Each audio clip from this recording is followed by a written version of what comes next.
유도선 목사입니다. 오늘 여러분과 함께 은혜 받기 위해서 설교 한 편을 올리고자 합니다. 베드로전서에서요, 하나님 아버지의 미리 하신 자라, 성령이 거룩하게 하신 자라, 예수 그리스도의 핏부림을 얻기 위하여 택하심을 받은 자라. 누가 그렇다는 겁니까? 모든 그리스도인들이 이렇게 하나님, 성령, 예수 그리스도 삼위 하나님의 작품이라는 거죠. 형제가 말입니다. 그런 중에 말이죠, 예수 그리스도의 핏부림을 얻기 위하여 택하심을 받은 자라. 여러분, 이런 말씀을 가지고 설교를 하신 적이 있습니까? 혹은 예수 그리스도의 핏부림을 얻기 위하여 택하심을 받은 자라 하는 설교를 들으신 적이 있나요? 저는 이 말씀이요, 너무나 감사하고 감격스럽고 감동스러워서 그래서 한 편의 설교를 작성을 했습니다. 이 이미지가 뭐죠? 모세 얼굴입니다. 모세가 두 번째 시내산에 올라갔다는 내려올 때 얼굴에서 광채가 났죠. 그래서 사람들이 가까이 하질 못했어요. 그래서 수건으로 얼굴을 가렸더라. 그런데 엄밀히 말하면은 얼굴에서 비치는 빛을 가린 거죠. 그런데 사도 바울은요, 그들의 마음이 완고하여 오늘까지도 구약을 읽을 때 그 수건이 벗어지지 아니하고 있으니, 그럼 무슨 뜻입니까? 수건이 벗어지지 않았다면은 빛이 비치지가 않는다는 거죠. 구약 성경을 통해서 교훈이나 인문학이나 심리학이나 철학적이나 기복적인 이런 설교를 하면서 예수 그리스도의 이 영광스러운 복음의 광채가 비치게는 못하게 한다는 거죠. 수건이 가려 있어서요. 그러니까 오늘 설교 작성 노트는요, 내 마음에서는 지금 수건이 벗어졌는가, 벗어지지 않았는가, 이걸 한번 점검하시면서요. 그래서 오늘 설교는 질문하는 거, 이걸 많이 제시했습니다. 자, 나 자신이 말이죠, 예수 그리스도의 핏부림을 얻기 위하여 택하심을 입은 자라는 이 감사와 감동. 사도는 말이죠, 성경 어디에 근거해서 이렇게 예수 그리스도의 핏부림을 얻기 위하여 택하심을 받은 자라 이렇게 증언하고 있나요? 출애굽기 24절입니다. 모세가 피를 가지고요, 백성에게 뿌렸어요. 그러면서 너희와 세우신 언약의 피니라. 그러니까 옛 언약은 하나님과 백성 사이에 세우신 언약이죠. 그래서 우리가 다 준행하리이다. 하나님의 언약을, 말씀을 우리가 다 준행하나이다, 하겠나이다 그랬죠. 그래서 히브리서에서는요, 이러므로 첫 언약도 피 없이 세운 것이 아니니 이렇게 말씀을 합니다. 또 사도 베드로는요, 이 말씀도 염두에 두고 너희는 예수 그리스도의 핏부림을 얻기 위하여 택하심을 받은 자라 이렇게 증언하고 있을 겁니다. 뭐냐면 내 피로 세우는 언약이니 너희를 위하여 내가 붓는 것이라 하신 최후 만찬 때 하신 말씀입니다. 여러분, 옛 언약은요, 짐승의 피로 세웠어요. 내 새 언약은 내 피로 세우는 하나님의 아들 그리스도의 피로 세우는 새 언약이니, 그러니까 너희는 이 새 언약의 피를 뿌림을 받기 위해서 택하심을 받은 자라, 이런 뜻이죠. 여러분, 6월절 어린 양이 죽어 피를 흘렸죠. 그래도 피를 뿌리지 않으면 소용이 없죠. 그 집은 건너고 너무 뛰시지를 못하는 거죠. 안전하지가 못한 거죠. 주님의 피를 흘리셨어도 성도들에게 피가 뿌려져야 정죄함이 없게 되는 거죠. 심판을 받지 않게 되는 거죠.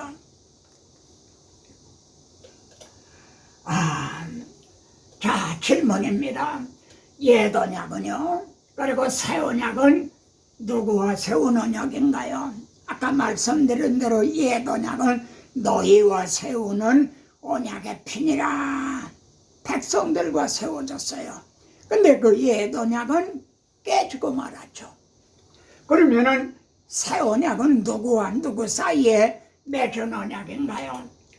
성경은요, 창세전에 그리스도 안에서 우리를 택하셨다 그래요.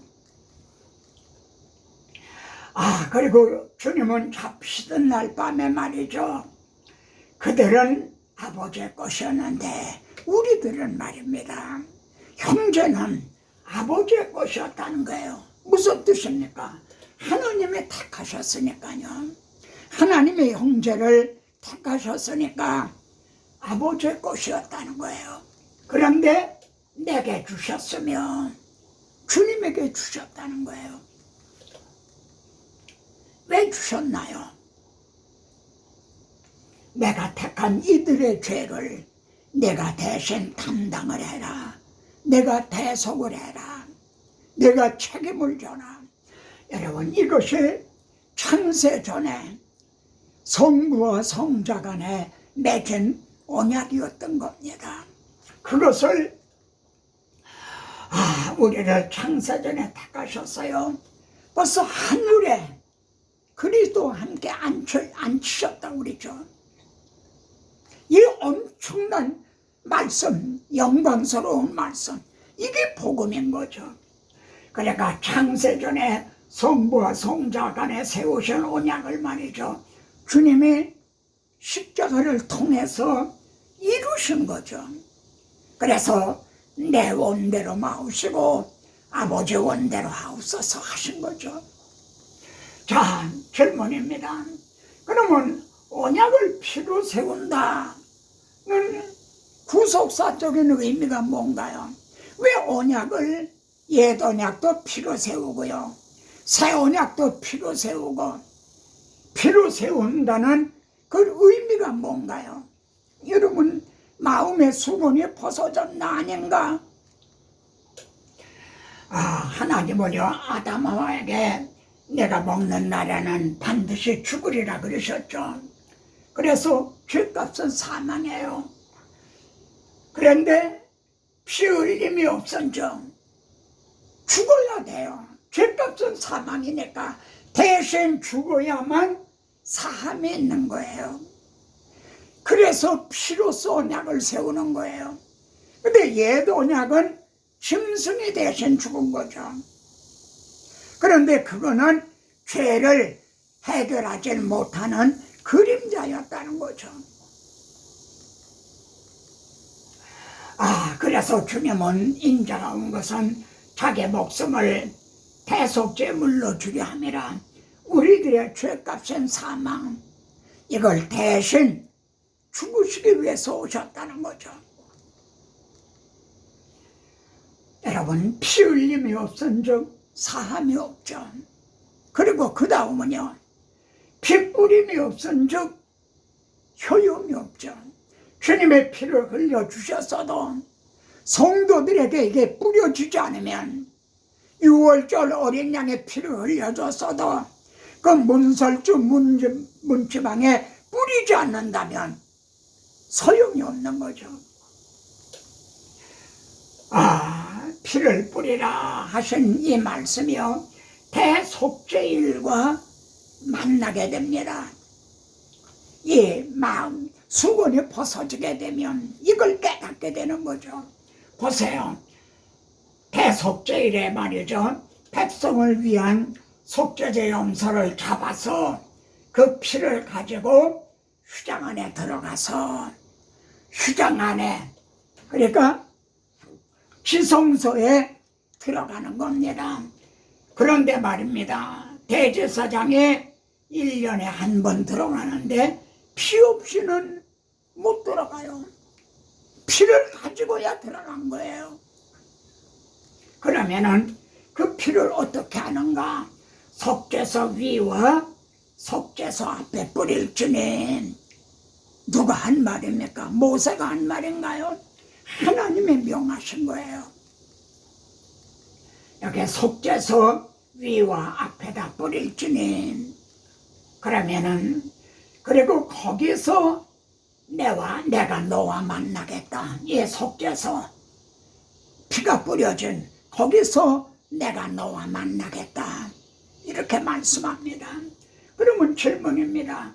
속죄소 위와 앞에 뿌리라 하신 하나님의 의도, 하나님의 마음이 무엇인가요?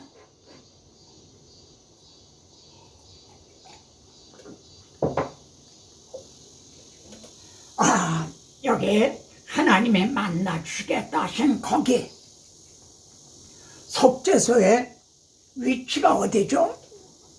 속죄소를 법궤 위에 얹고 이것도 하나님이 명하신 겁니다. 이게 속죄소의 위치예요. 법궤 위. 그리고 법궤 안에는요 모세가 시내산에서 받아가지고 온 증거판 돌비를 궤 속에다 넣어라. 그러면은 여러분 이 이미지를 보십시오. 이게 법궤예요. 그리고 이게 속죄소예요.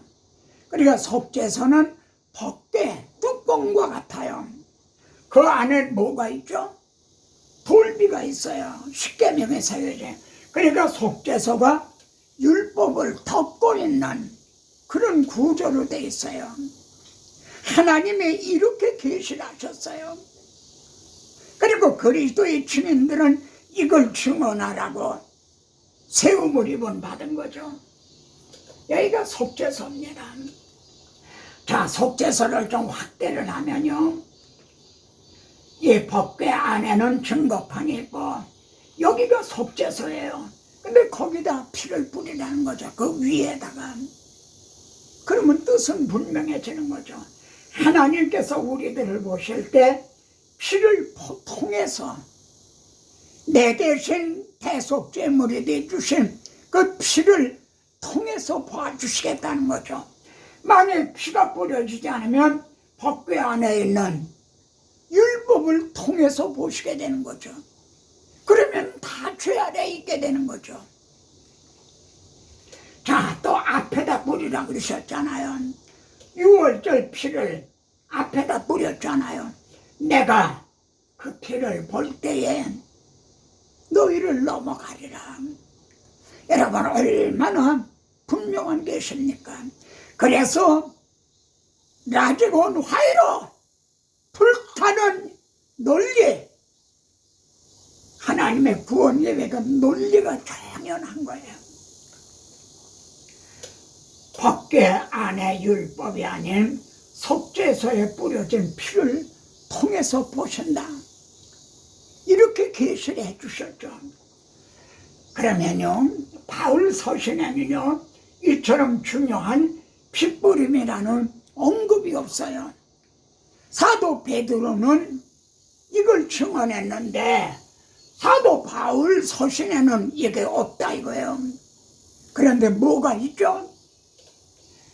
아래와 아내를 강조하고 있다는 겁니다. 아내, 아래, 이것이 핏뿌림과 짝을 이루고 있어요. 자, 보세요. 하나님의 우리를 보실 때 말이죠, 무엇을 통해서 보시는가? 이게 아래예요. 우리는 율법 아래가 아니라 주님의 피 아래에 있다는 거죠. 그래서 로마서 3장에는요 율법 아래가 있어요. 하나님의 우리들을 율법을 통해 보시면 어떻게 되죠? 다 죄 아래 있어요. 털어서 먼지 안 나는 사람이 어디 있느냐 하듯이 다 죄 아래 있어요. 그럼 죄 아래 있으면요 다 심판 아래 있게 되는 거죠. 바울은 이렇게 아래 다른 말로 하면 피 아래 있는 거죠. 피가 뿌려진. 그래서 죄가 너희를 주장하지 못하리니 왜냐면 너희가 법 아래 있지 아니하고 율법 아래 있는 게 아니다. 하나님이 우리를 보실 때 율법을 통해서 보시는 게 아니라 은혜 아래 있음이라. 십자가에서 흘리신 피를 통해서 보아주신다는 거죠. 그래서 여러분 속죄서가 중문성경 이런 쉬운 소로 되어 있어요. 베풀시 은혜 은혜를 베푸시는 것이다 이거예요. 아멘.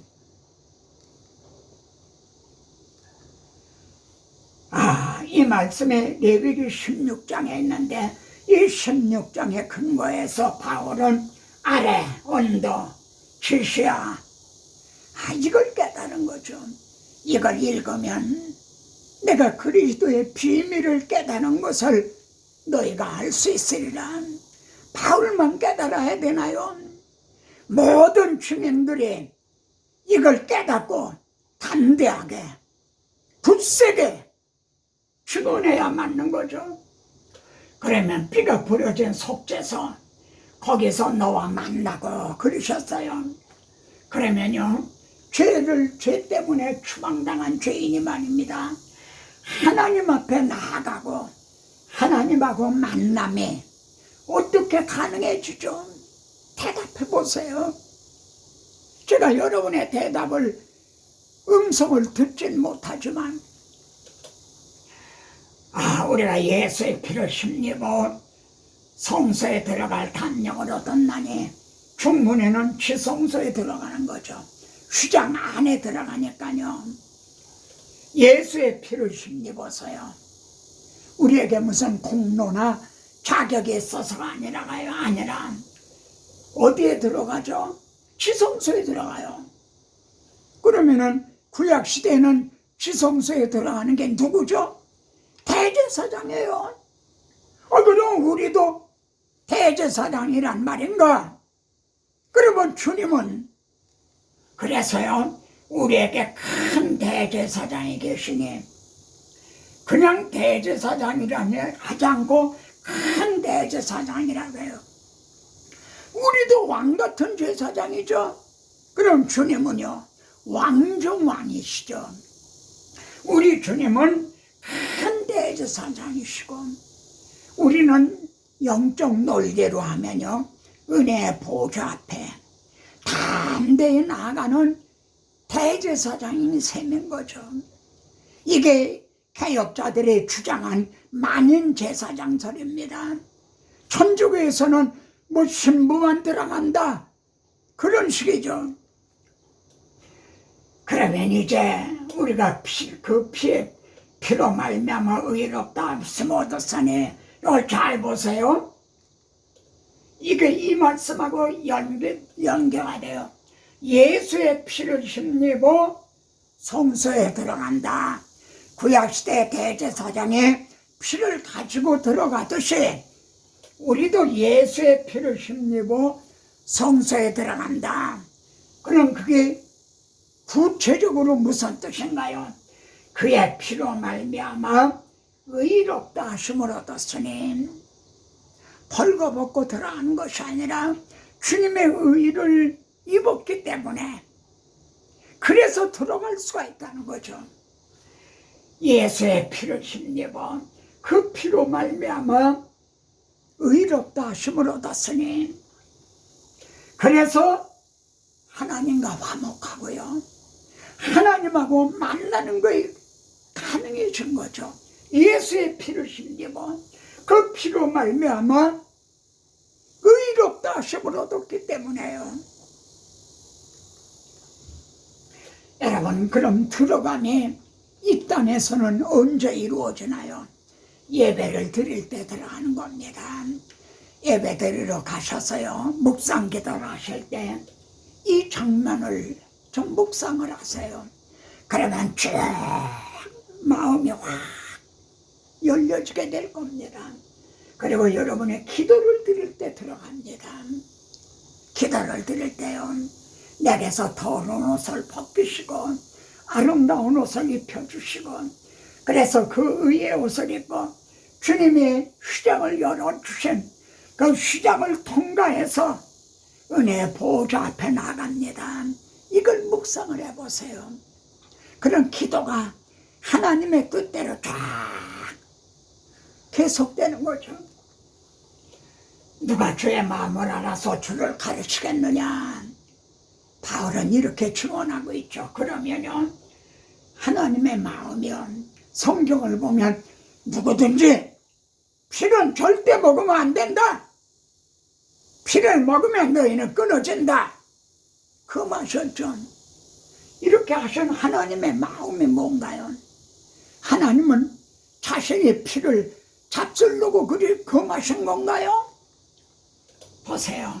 내가 피를 너희에게 주어 내가 그 피를 너희에게 주기 위해서 먹지 말라 한 거다. 그러면요, 이 피가 죄를 속한다는 거예요. 이 피가 죄를 속한다는 건 대신 죽어야 그 흘린 피가 우리 죄를 속하게 된다는 거죠. 그런 질문입니다. 하나님이 주시려는 피는 무슨 피인가요? 구약시대는 무슨 피죠? 짐승의 피였죠. 그러나 짐승의 피는 죄를 속할 수가 없었죠. 그래서 하나님이 주시려는 피는요, 십자가상에서 다 이루었다 하시고, 그 피가 맘속에 큰 증거 됩니다.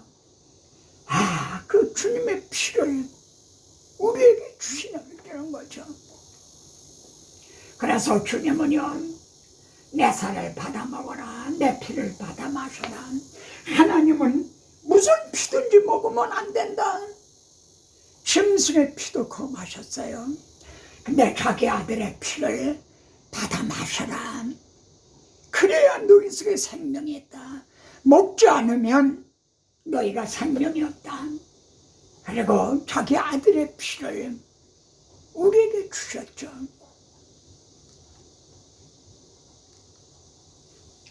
먹으면 반드시 죽으리라. 이게 문제였죠. 아담하가 먹었잖아요. 그런데 이에 대한 해답은요, 먹으면 반드시 살리라. 성경은 문제에 대한 해답입니다. 그리고 해답은 내가 길이요 내가 문이다 하신 예수 그리스도죠.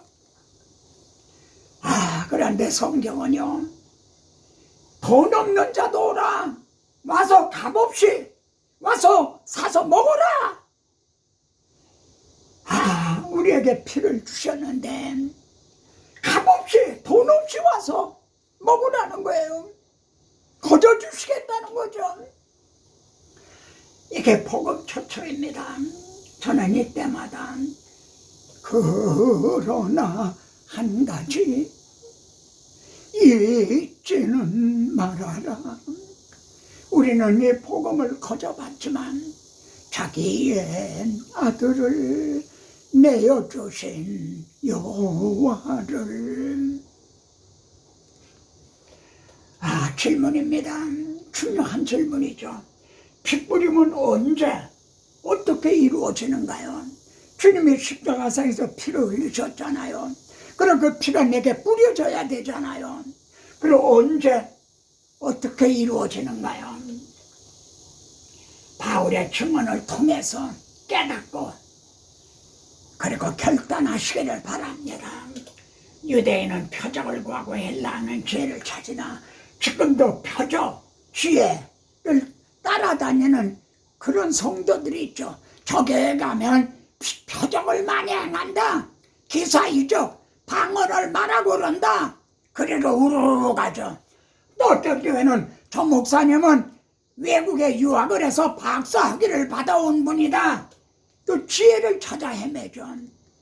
그런데 바울은요, 십자가에 못 박힌 그리스도를 전하는, 십자가에 못 박힌 그리스도를 전했다.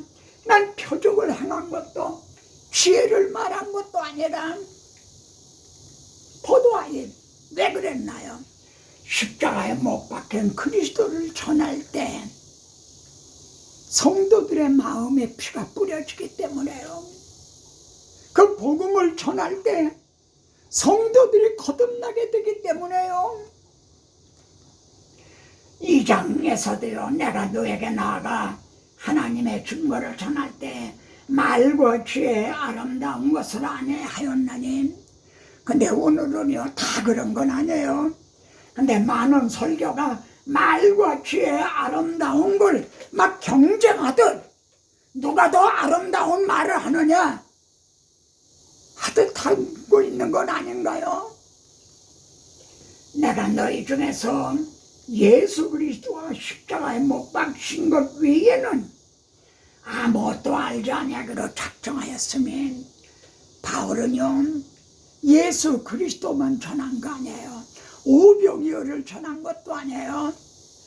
무슨 삭개오 나사로를 살린 거를 전한 것도 아니에요. 그렇다고 산상수훈을 전한 것도 아니에요. 예수 그리스도와 십자가에 못 박히신 건, 여러분 예수 그리스도에게만은 구원이 없어요. 하나의 밀알이 땅에 떨어져 죽지 않으면 구원이 없어요. 예수 그리스도가 내 죄를 위해 대신 십자가에 못 박혀 죽으셨다. 그 피를 흘려주셨다.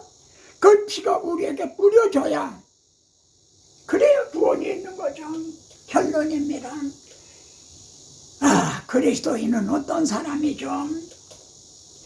그리스도인은 그리스도의 피를 마음에 뿌림을 받은 자예요. 히브리서에 보면 피가 겉에 뿌려지는 게 아니라 마음에 뿌려진다고 말씀해요. 또요, 내가 예수 그리스도의 심장을 가진 자예요. 그리스도인들은 내 심장에는 예수님의 피가 두근두근 고동을 치고 있다는 거죠. 그게 감사와 감격, 감동인 거죠. 너희 안에 그리스도 예수의 마음을 품은 자, 그리스도인은 예수 그리스도의 마음을 품은 자죠. 또 예수 그리스도인들은요 하나님의 사랑에 마음에 부어진 자인 거죠. 새 언약의 마음에 기록이 된 자들인 거죠. 그렇다면 너희가 어떠한 사람이 돼야 마땅하냐? 베드로는 우리에게 묻고 있죠. 그러므로 형제들아, 우리는 어떤 삶을 살아야 마땅하냐? 오늘의 우리 한국의 그리스도인들을 점검을 하게 하는 거죠. 제가 이 말씀을 좀 망설임 끝에 집어넣습니다. 내가 내 자신과 가르침을, 그러니까 너 자신을 먼저 가르치라 이래요. 디모데 보고요. 목회자는 먼저 자신을 가르쳐야 돼요. 목회자가 발전을 해야, 진보를 해야 성도들도 진보를 해요. 그리고 성도들에게 계속 가르치기를 계속하라. 중단하지 말고.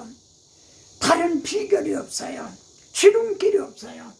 이를 행함으로 내 자신과 내게 듣는 자를 구원하리라. 베드로가 이렇게 증거해요. 구원에 대하여 선지자들이 어떻게 했죠? 연구하고 부지런히 살폈다는 거예요. 선지자들도요 연구하고 부지런히 살폈어요. 그러면 우리도 연구하고 부지런히 살펴야 되는 거죠. 뭐를요? 이 성경에 내게 대하여 증언한 것이라 하신 예수 그리스도와 십자가가 어떻게 증언이 되고 있는가? 자기 속에 계신 그리스도의 영이 선지자들 속에요 그리스도의 영이 있었다고 그래요. 목사님 속에, 여러분 속에 그리스도의 영이 있어요. 그래서 성경을 읽으면 그리스도의 영, 성령이 깨닫게 해주세요. 그 받으실 고난과 영광. 여러분 여기에 구원이 있는 겁니다. 그리고 베드로는요, 우리에게는 더 확실한 예언이 있어. 우리에게는 더 확실한 성경을 주신 거죠. 그래서 날이 새어 샛별이 너희 마음에 떠오르기까지 동방박사를 인도하던 그 샛별이 우리 마음에서 번쩍 번쩍 번쩍. 주의 말씀은 내 발의 등이요 내 길의 빛이니이다. 그래서 타산을 넘어 헝곡에 가도 길을 잃어버릴 염려가 없는 거죠. 너희가 이것을 주의하는 것이 옳으니라. 계속 들여다보면 문제는 성도들을 가르치려도 교제, 어떤 교제를 택해야 되는가. 그래 제가 망설임 끝에 이걸 추천합니다. 불타는 논리, 이 구속사의 맥을 잡게 하는 게 505라는 책이에요. 이렇게 얇은 책이에요. 근데 이거는 제자용이고 이건 지도자용인데요. 여러분이 평생을 설교해도 다 못다 할 말씀이 창세기부터 계시록까지 이 안에 다 들어있어요. 정말입니다. 근데 너무 모르시는 것 같아서요, 제가 이걸 소개하는 거예요. 미자리 교회 목사님들 메일로 말이죠, 연락 주세요. 그럼 제가 선교 차원에서 보내드리겠습니다. 나는 많은 분들과 이걸 같이 공유하고 싶어요. 그래서 저는 기도할 때 전에는 쭉 이렇게 시작을 했어요. 근데 지금은요, 하늘에 계신 우리 아버지, 나는 모든 목사님, 모든 성도들을 품에 품고 같이 가자고. 그래서 그렇게 기도합니다. 아멘. 다음 시간에 또 뵙겠습니다.